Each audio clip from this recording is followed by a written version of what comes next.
Jay Feaster, listen, I appreciate you joining me today. Vice President of Community Hockey Development. Is that your official title now? Yes. Okay. Yep. Because I had Jason Cullimore on a couple of weeks ago, and he was saying that was his title. So I just wanted to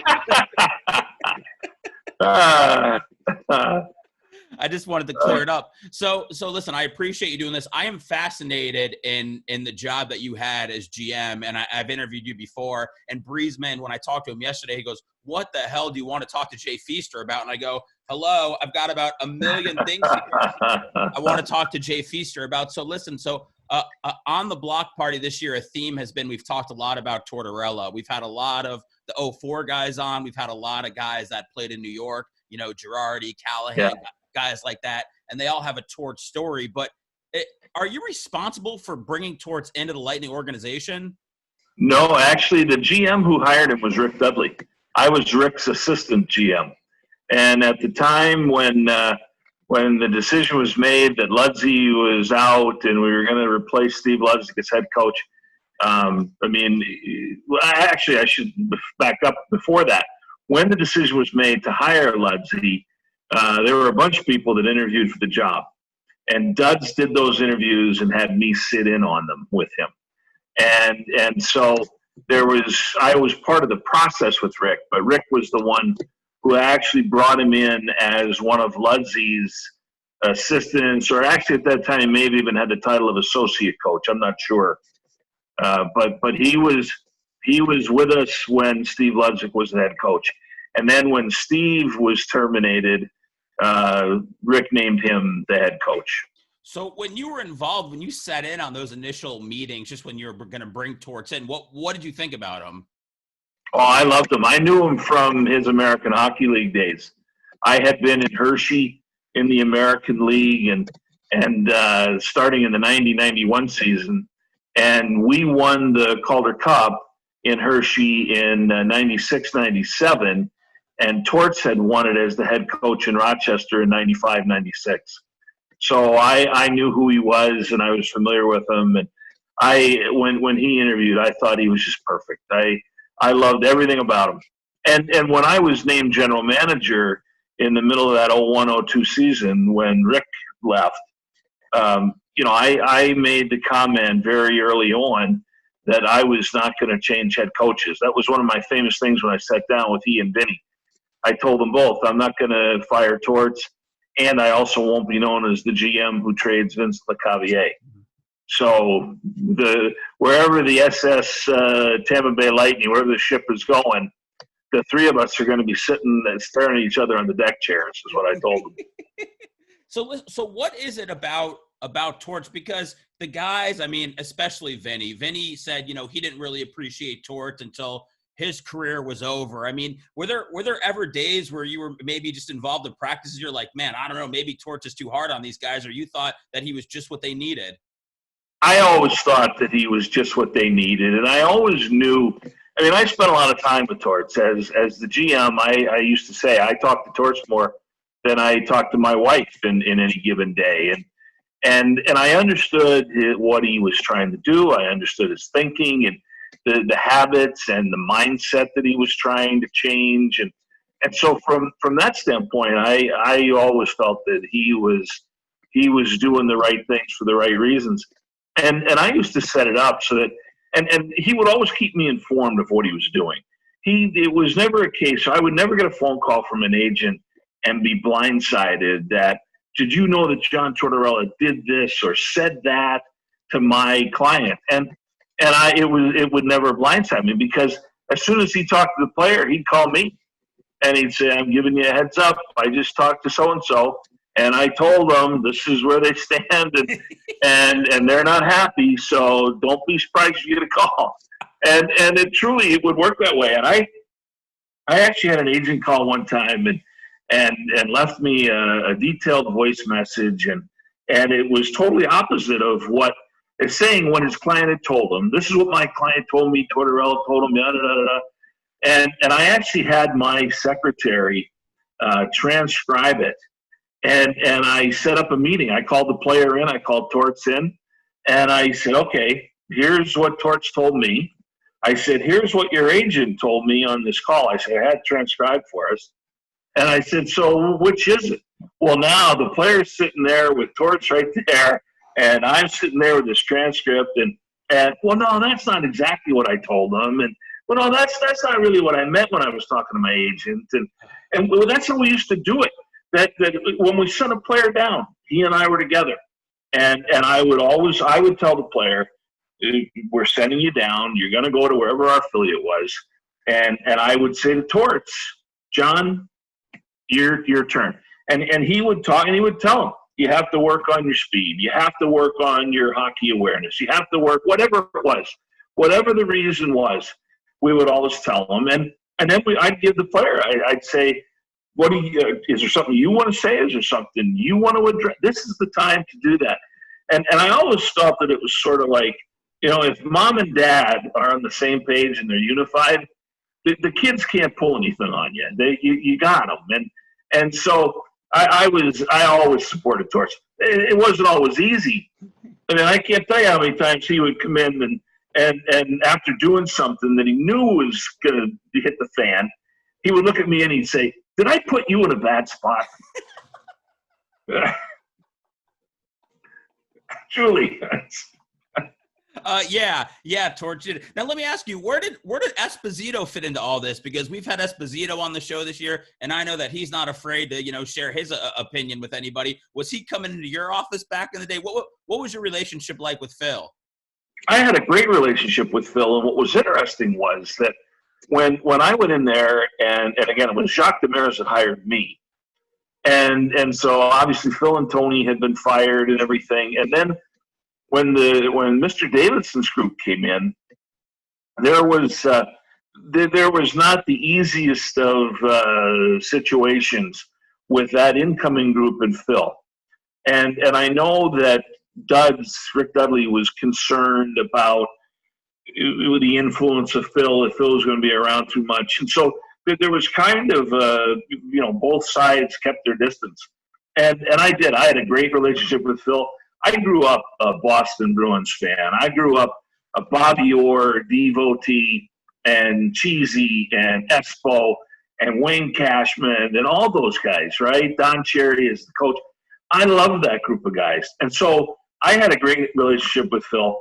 And I was the one who went to Dud's and said, why don't we go have a beer over at Nuke's at the time? Oh, yeah. Across the street from the St. Pete Times Forum then. And I said, let's go have a beer and let's talk.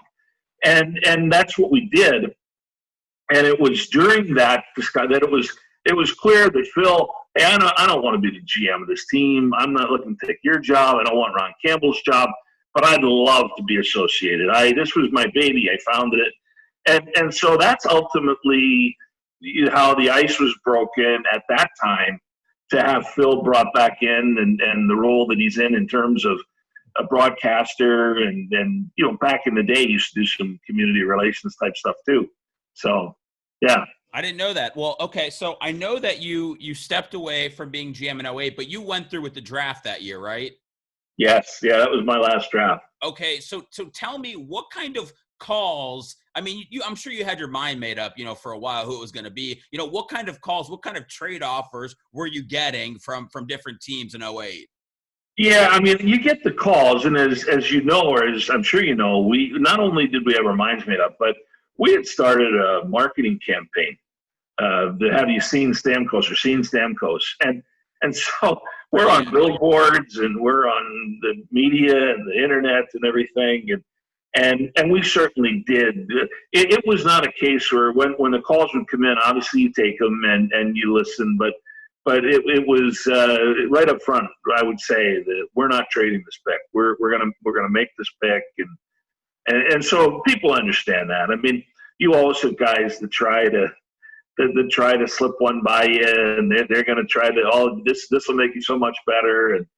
But we also knew at that point in time, I mean, you need to keep in mind that we had, and when we won the Cup, we had the two premier centers in LeCavier and Richards. And then the new ownership group is coming in, and they wanted, at that trade deadline, they wanted to trade Brad. And so now you lose a center.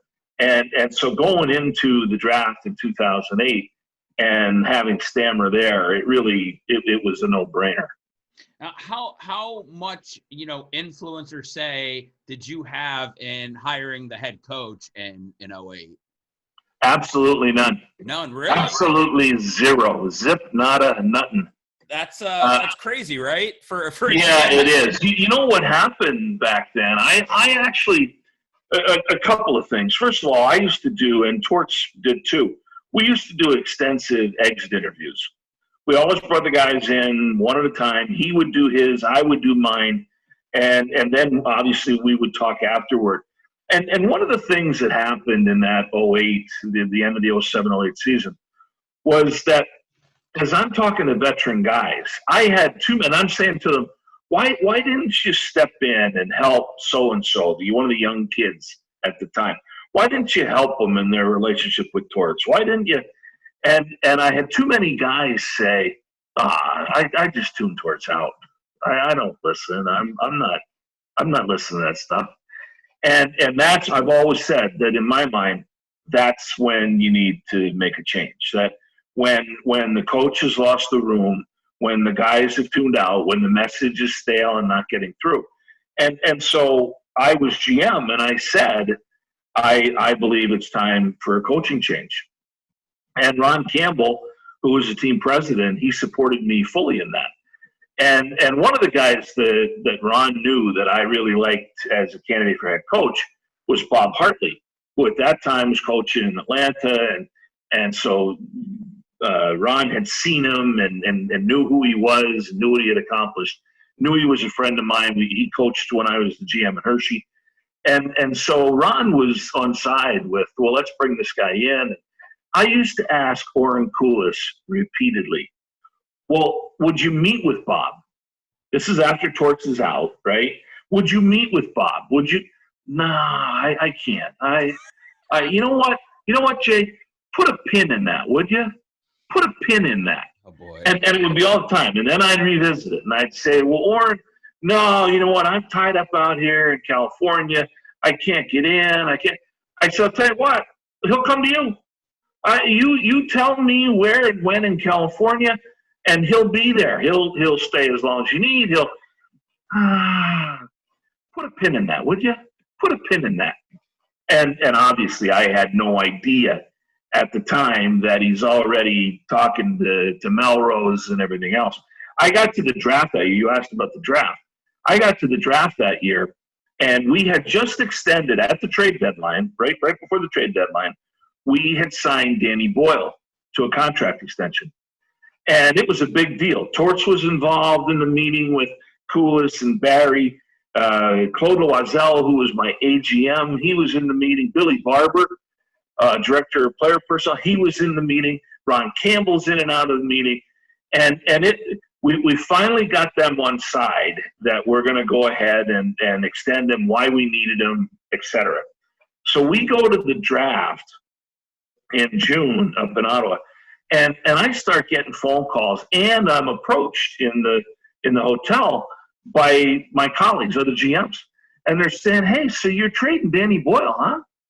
I know I'm not trading Danny Boyle. I just signed him to a contract extension. Why in the world? I get upset. I get a little PO'd with them, and they're going, "Well, that's not what one of your owners just told me." Man. Yeah.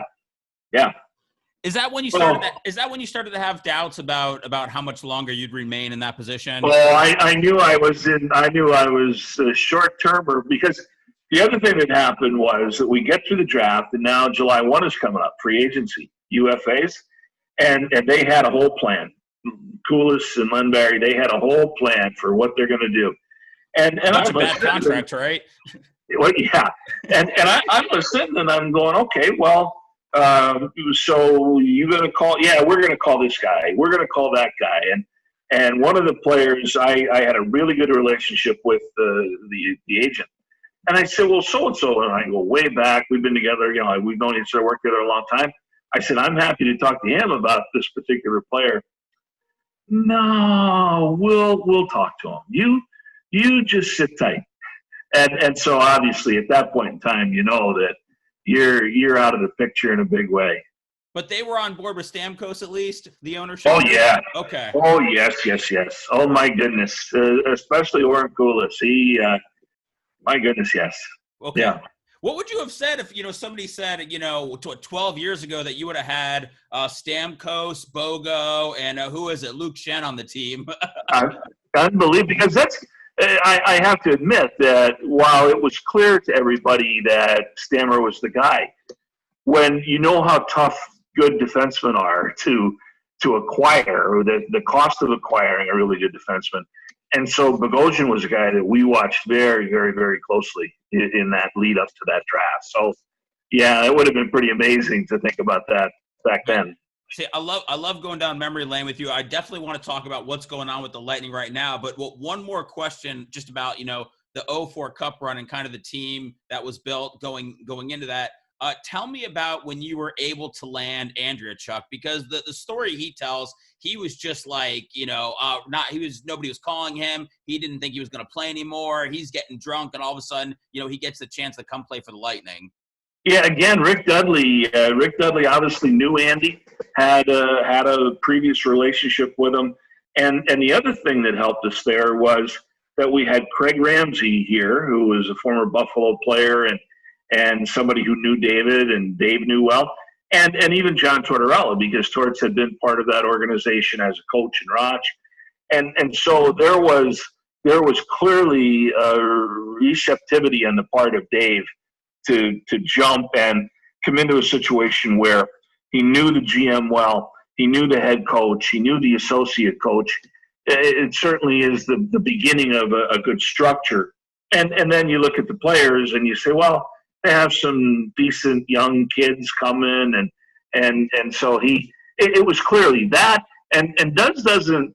Everybody talks about Dave, but the other guy that was instrumental and monumental in our 04 Cup run was Tim Taylor, and that was another guy that Duds knew and had a relationship with and was able to convince to come in as a free agent. So it wasn't just bringing in Dave, but it was also being able to bring in Tim Taylor.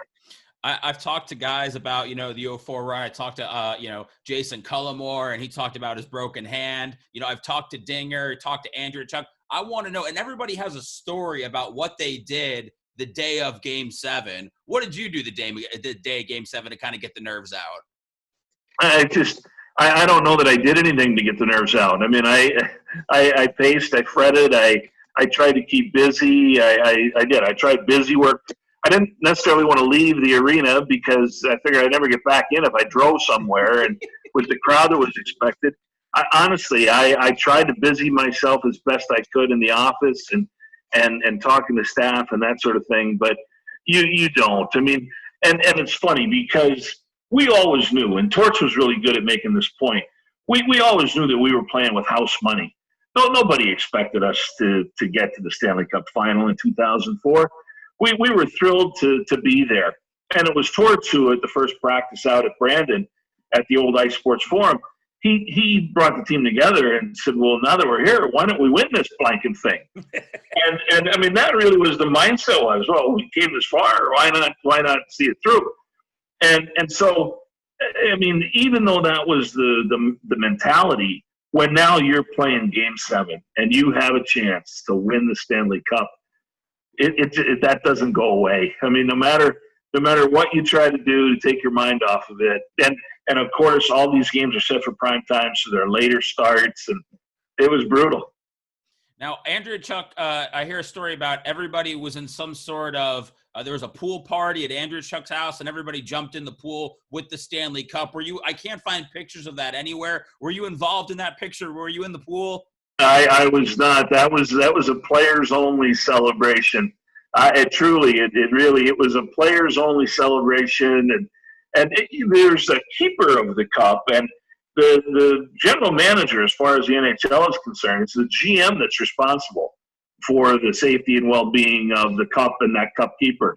And so to turn that over to Dave Andreychuk, I had another sleepless night that night after Game 7, knowing that the Stanley Cup was with Dave and who knew what was happening. Boy, that's kind of unfair, Jay. Like, you win the Stanley Cup as a GM, and then you have to, like, keep working the next day. I mean, like, exactly. That's true. The very next day we started working on the Cup tour. Who would get it and when and where, the players, the coaches, the scouts, the whole bit. Yeah. Well, but I will say that to the extent that was in the drink that night, that it was in the water, certainly one of the things that I did with it, I had water in it as well, because we had our youngest son, Kevin, was baptized using the Stanley Cup as the baptismal font. So as Father baptized him in the name of the Father and the Son, every time he poured the holy water would roll down and into the bowl of the cup. So. Oh, wow. That's great. But so the Stanley Cup guy, then he had to be there at the baptism, right? Yeah, exactly. I hope he brought a gift. So tell me, with now that we've got August 1st as the date that it looks like, hockey's coming back in the playoffs or starting. I mean, good Lord, I don't know how long it's been, 3 months maybe. Did you think that we would get back to a point where we'd be able to continue the season? I was always optimistic. I always hoped that would be the case. And the reason I say that is because I really felt as though certainly the league and the commissioner, and the owners wanted to get back to playing. And I also believe that the bulk of the players, the vast majority of the 600 plus players, not just talking about Tampa Bay Lightning players, but NHL players, that they wanted to get back and they wanted an opportunity to compete for a cup. And you don't know. You can hope and you can be optimistic, but as you know, there are so many factors that go into it and so many things. Think about what we've learned about the disease, about the virus, rather. What we've learned just in the last 30 days, let alone taking it all the way back to late February, early March, when the pause button was hit on everything. And so as all of that advances and our knowledge advances, and as we come up with different treatments, you hope that you get to that point. What I'm hopeful for now is we have that July 13 date as the date to start camp, and then July 26th to depart to the hub cities, the bubbles. I just hope that we get to the bubbles. I hope that we can keep everybody healthy, and we don't have any major problems in getting inside the bubble, because then at least you have an opportunity to control what's going on a little bit more, and you get that much closer. This is crazy because, I'm just as a fan, I've been, we wanted to see this. We wanted to see the Bolts win the cup for the last few years. We've been on the cusp, and, we find out that they're going to be able to play and they're getting the hub cities together. But then you're talking, I mean, like, I don't want to get dramatic, but there's a life and death aspect to this. Like, you're talking about just getting to the city to play. I mean, yeah, guys are going to get sick, and hopefully they're healthy enough to kind of fight it off. And, guys are probably going to catch it. Hopefully, there's big rosters and everybody's kind of able to shake it off and get back out there on the ice as quickly as possible. But there's a lot more that's going into this than I think anybody realizes. And we're seeing it a lot with baseball now, with a lot of those guys opting to sit out for the season. Yeah, and I think it's going to be interesting to see how many NHL players decide. What I understand from what's been published and what's been discussed is that from the time that the protocols and everything are ratified, that basically players will have a 3-day window, 72-hour window to opt out without any penalty whatsoever. And it will be interesting to see what decisions guys make. It really will. So I want to know, who would you say, if you had to pick a couple of guys besides the obvious, would you say are the keys to the Lightning advancing and winning the Stanley Cup finally? The one guy that I really think that he gets unfairly questioned, and I don't want to say maligned because I don't know that it's to that level of maligning, but the one guy who there's always the questions raised, Vasilevsky, to me, is key. And I'm hopeful that in this format and in this style, with there's no fans in the building and you're in the bubble and you can get in the zone, that he really steps up and says, guys, jump on my back because I'm gonna win the Stanley Cup for you. You look back at 2004 and we had so many contributors and so many great players, and Obviously, the Conn Smythe ends up going to Brad Richards with all those game-winning goals throughout the run. But the fact of the matter is, if it's not for Nikolai Khabibulin, not just during the season, but in the postseason, we don't lift that Stanley Cup. The goaltender is just so important. So for me, that's one that is really going to be important.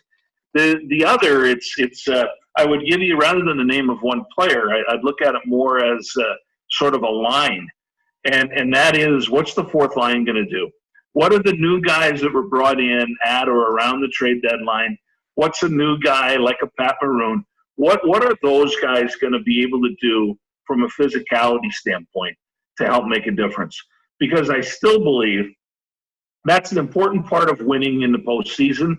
And I believe that it's something that, and I've never talked with Julian about this. I don't have this from Julian. But when I look at the moves he made, both off-season and right before and at the deadline, when I look at the moves he made, the moves to me scream to, we got to get bigger, grittier, harder to play against.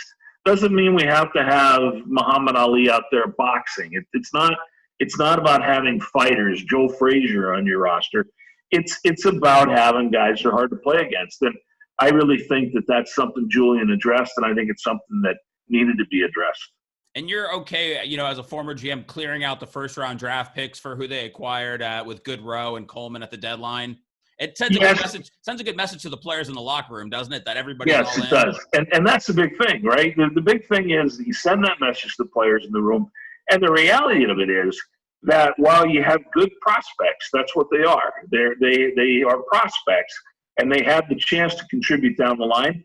But the reality of it is that your Stanley Cup window is only so wide. And as that window starts to close, you recognize that we're running out of time to get it done. And so I do, and I think it's a tribute to not only Julian, but to what Steve Yzerman did before that. And I think it's a real tribute to Al Murray as the chief scout, and also the guys in the development part of the organization, that those guys have put good players in the pipeline that you're not hurting your NHL roster to be able to add. And that's an important part of it. Jay Feaster, I want to know, how proud of your daughter Teresa are you? She is the first woman on the U.S. World Junior coaching staff, right? Yes. How proud are you? Because you were the first person that found out, weren't you? Well, I think I was one of the first after she got the news, but I'm very, very proud of her. Her mom and I are both proud of her. God bless her. She was the one that, when I was a general manager in Hershey, Pennsylvania, in the American Hockey League, and I'd be sitting up late at night to watch games from the West Coast in the NHL. If she would wake up and need a bottle, I was more than happy to be the one giving that bottle. And we'd sit there and we'd watch the games, and I'd talk to her about the games. And whenever I went to the arena back then, Hershey Park Arena, if I asked, she always wanted to go. And she would hang out there just like one of the guys. I always remember one time I was in Lancaster, Pennsylvania for a continuing legal education class I had to go to. And I got this panic phone call from my wife that Teresa had pulled a can out of the pantry, and it fell in her toe, her bare toe. It was cut so badly, and it's bleeding all over the place. And I said, well, I'm on my way home, because it was a Wednesday. We had a game that night at home. And I said, I'll come home and get her, and I'll take her over to see the doc, because the doc will be here before the game. Long story short, the doctor, our team doctor, he gets it all bandaged up and everything, and she's good to go. And he tells me, he said, I'm going to be here Saturday morning seeing the guys. Bring her by, and I'll take a look at it, make sure it's not infected or anything. So I took her over that Saturday morning, and I took her, she was about 5 years old at the time. And I took her to the medical room, and I put her up on one of the tables. And so I went to do something else. I said, the doc will be in a little bit. You just wait here till Dr. Black comes in. So eventually I go back to the medical room, and there's our star center, Mitch Lamoureux, an AHL Hall of Famer now. There's Mitch Lamoureux, and he's leaning back on the table. He has his hands behind him on the table, his feet up and everything. And I look, and there's Teresa right next to him, on the table right next to him, leaning back the same way with her feet up, not checking her toe. And I always said that visual will stay with me until the day I die. But I give her high marks because I tried. I desperately tried. Let me use my connections in the game. Let me talk to so and so. And she would never have any of it.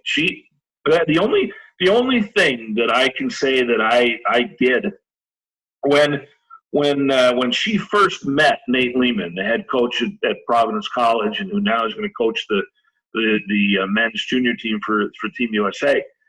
And when they met, he had been at the draft when I was the GM in Calgary, and we had drafted a couple of players who were going to attend PC, and she had already been there. She'd been there at the end of her sophomore year, it was, and so we had invited him because he came up and talked to us about his players, and we had invited him to the reception that we had for the drafted players and their families afterward. And all I did was make an introduction. I said, Coach, this is my daughter, Teresa. I said, she just finished her sophomore year at PC, and she did the rest. I mean, that truly, that's the only thing that I was involved in. Well, Jay, listen, if she's not going to, cash in on what you've accomplished in your career and your last name, I'm going to start telling people I'm your son around town, just so you know. So listen, if anybody calls you about a job and says, hey, Seth Feaster, is he really your son? I'll know who they're talking about. Okay. And listen, and I'm curious too, the whole time I've been staring at you, but I want to know what baseballs are behind you. Are those autographed? Are those foul balls? What are those? It's actually, what's interesting, they are, my son, my oldest son, my daughter Teresa is our oldest. We have 5 kids. And then our son, Bobby, he is 26 now. But when we were in Calgary, he spent a semester in Vancouver going to culinary school. And I had told him, because he ultimately wanted to try to be a professional umpire. When we went to Alberta, he signed up to umpire. He drove himself to the whole thing. And he was ultimately at one point in time, I don't remember the exact year, but he was named the Baseball Alberta Junior Umpire of the Year. Oh, wow. And so I said, I'm happy to pay for you to go to umpire school. So long story short, he went to umpire schoul in Florida. He has worked in the Can-Am, the Canadian American League. He has done independent league baseball. And so actually, one of them is an old Little League ball of mine signed by my old teammates. You're talking about circa 1974. Wow. Okay. And then the other 2 are from his professional umpiring career.